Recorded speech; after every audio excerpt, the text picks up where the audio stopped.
इन्होंने पूरे देश की और प्रदेश की भादरा के किसानों की आवाज को बुलंद करके और पूरे देश में एक नजीर पेश करने का काम किया। इनका जोरदार तालियों से आप अभिनंदन जरूर करें। और साथियों, मैं तो ये भादरा का सौभाग्य मानता हूं कि ये इतनी क्रांतिकारी धरती है कि हमारे जैसे लोगों को हरियाणा को भी बहुत क्रांतिकारी मानते हैं। ये जो क्षेत्र है ये कोई हरियाणा से कम नहीं है, बहुत क्रांतिकारी इलाका है। और ये सौभाग्य की बात है, भाई बलवान जी और दूसरे साथी इतने क्रांतिकारी तरीके से आपकी आवाज उठा रहे, पूरा जीवन उन्होंने लगाया। और ये दुर्भाग्य भी है कि आज देश के संसद में और प्रदेश की विधानसभा में आपकी बात करने वाला कोई नहीं है। बलवान पूनिया कोई हराने वाला आदमी नहीं था, बल्कि जितनी ताकत लगा करके आगे बढ़ाया जा सकता था उतना बढ़ाने वाला आदमी है। तो ये मैं दुर्भाग्य मानता हूं, लेकिन मुझे उम्मीद और भरोसा है कि भविष्य में तो ऐसी कोई गलती आप करोगे नहीं। एक बार हाथ उठा करके विश्वास दिलाओ। साथियों, अभी भाई एडवोकेट सुरजीत बात कर रहे थे, जयप्रकाश जी बात कर रहे थे, बहुत सारे साथियों का मैं नाम नहीं जानता, उनसे भी माफी चाहूंगा। प्रकाश ममेरा जी है, भाई कमल नैन जी हरियाणा से आ रहे हैं, संदीप भाई आ रहे हैं नाथुश्री से, जगदीश जी आ रहे हैं, और हमारे नौजवान साथी हैं भाई संदीप धीरणवास। इन सबका भी धन्यवाद। और यहाँ उपस्थित सभी मेरे पिता तुल्य बुजुर्गों, नौजवान साथियों और किसान बिरादरी के सरदारों, देखिए 10 तारीख को जब ये लाठी मारने की सूचना आई और वो वीडियो पूरे देश में वायरल होया, ये जो पर्ची वाला मुख्यमंत्री है राजस्थान में, इस पर्ची वाले मुख्यमंत्री को हम ये जरूर कहेंगे कि ये जो लाठी किसान पे मारने का काम किया है, ये तुम्हारी सरकार में ताबूत में कील ठोकने का काम करेगी। इस बात को ध्यान रखना। सो ये लाठीचार्ज हुआ, और वो भी करवा चौथ के दिन। भाई बलवान जी बता रहे थे कि जिस समय टोकन देने थे टोकन नहीं दिए, भीड़ बहुत ज्यादा बढ़ गई और फिर जो है पुलिस ने लाठीचार्ज किया। और ये भी बात आई कि भाई 2-3 लोगों को लाइन हाजिर कर दिया या उनको सस्पेंड कर दिया। लेकिन आज जो ये हजारों की संख्या यहाँ आ रही है, ये इसलिए यहाँ चल करके आई है कि किसानों को लाठी मारने का आदेश किसने दिया, उस आदमी को हमारे बीच में लेकर के आओ। जनता को पता चलना चाहिए वो आदमी कौन था। और बहुत देर से बात चल रही थी, बाबूजी बाबूजी बाबूजी। मैं बलवान भाई के पास बैठा था, मैं बोला बाबूजी के नाम की बीमारी है? तो बोला सारी बीमारियां की जड़िया बाबूजी है। तो भाई बाबूजी वाली बात यह है कि गलती जनता तो कई बार हो जाया करे, गलती कई बार हो जाया करे, लेकिन इस बाबूजी ने न्यू बेरा होना चाहिए कि भाई यह जनता जिता सके है तो यह जनता मिट्टी में मिला देगी और ये मिला करके दिखाएगी। इस बात का साथियों, आज आप इसी थाने के सामने आए हो, भादरा के थाने के सामने, और ये 10 तारीख को लाठियां मार रहे थे। आज हजारों लोग ये कह रहे हैं कि भाई लाठी मत मारो, हम पीठ पर गोली खाने वाले लोग नहीं है, हम सीना तान करके खड़े हैं, गोलियां चलाओ हमारे सीने के ऊपर। अगर तुम्हारी औकात और हिम्मत है तो गोलियां चलाओ। जिस नेता ने या जिस अधिकारी ने गोली चलाने, जो लाठियां चलाने का आदेश दिया, उसका पता चलना चाहिए कि नहीं चलना चाहिए? जोर से बोल के बताओ, चलना चाहिए कि नहीं चलना चाहिए? तो भाई बता दो। और वो कितना बड़ा शेर है वो भी जनता देख लेगी। और हमने तो बहुत लोगों के इलाज किए, बाबूजी की तो कोई औकात और कोई ब्यूट भी नहीं है, बहुत लोगों के इलाज किए। साथियों, आज हालात ये है कि डीएपी के लिए लाइन लग रही है, सरकार ने सब्सिडी को खत्म कर दिया।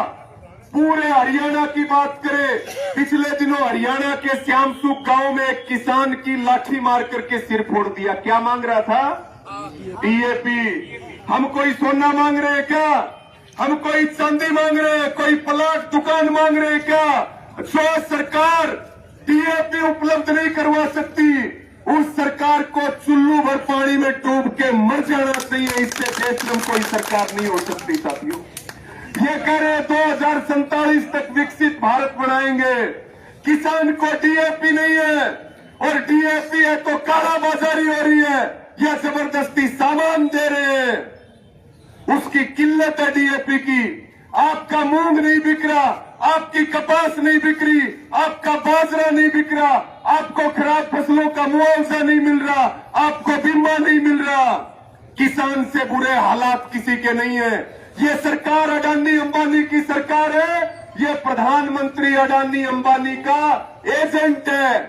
जब कांग्रेस की सरकार थी तो ये लोग कहा करते थे कि मनमोहन सिंह तो जो है वो, मनमोहन सिंह तो सोनिया गांधी का, गांधी परिवार का रोबोट है।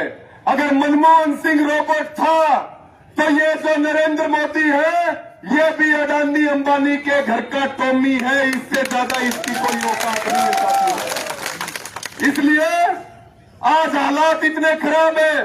सरकार की मंशा क्या है? किसान हाथ खड़े कर दे, वो खेती के लिए ये कह दे मैं खेती नहीं करूंगा।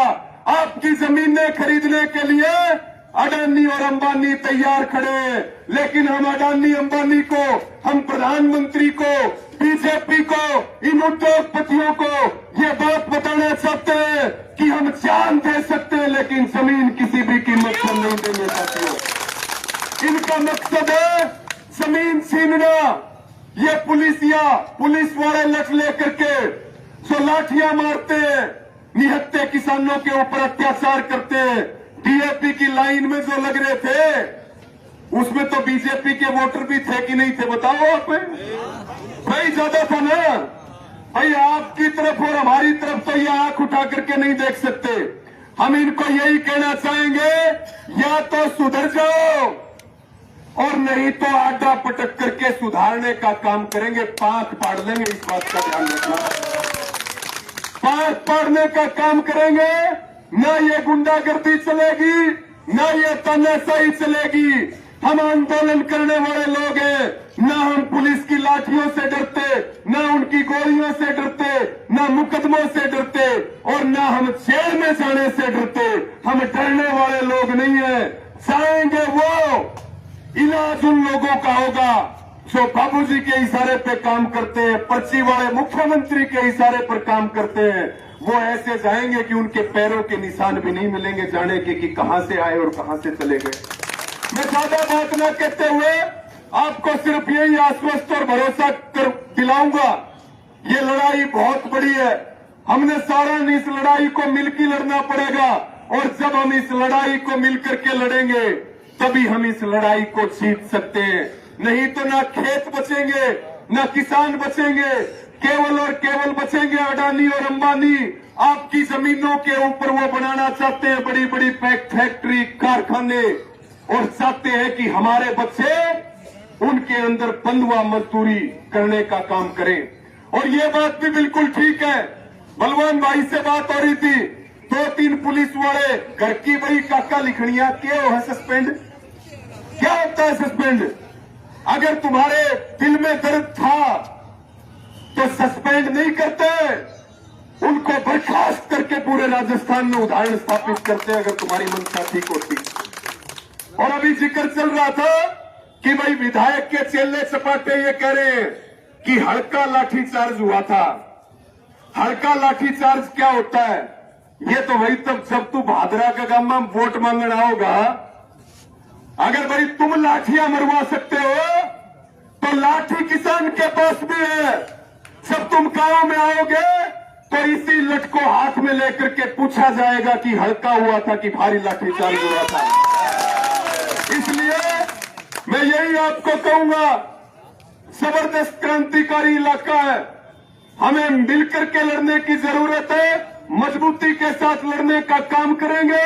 और जो ये अडानी अंबानी के एजेंट हमारे बीच में आ गए हैं, हमें जब तक लड़ना पड़ेगा, जब तक हम इनको उखाड़ करके और 7 समुद्र पार ना फेंक दे, तब तक हमें लड़ना पड़ेगा साथियों। इन्हीं शब्दों के साथ मैं ज्यादा समय नहीं लूंगा।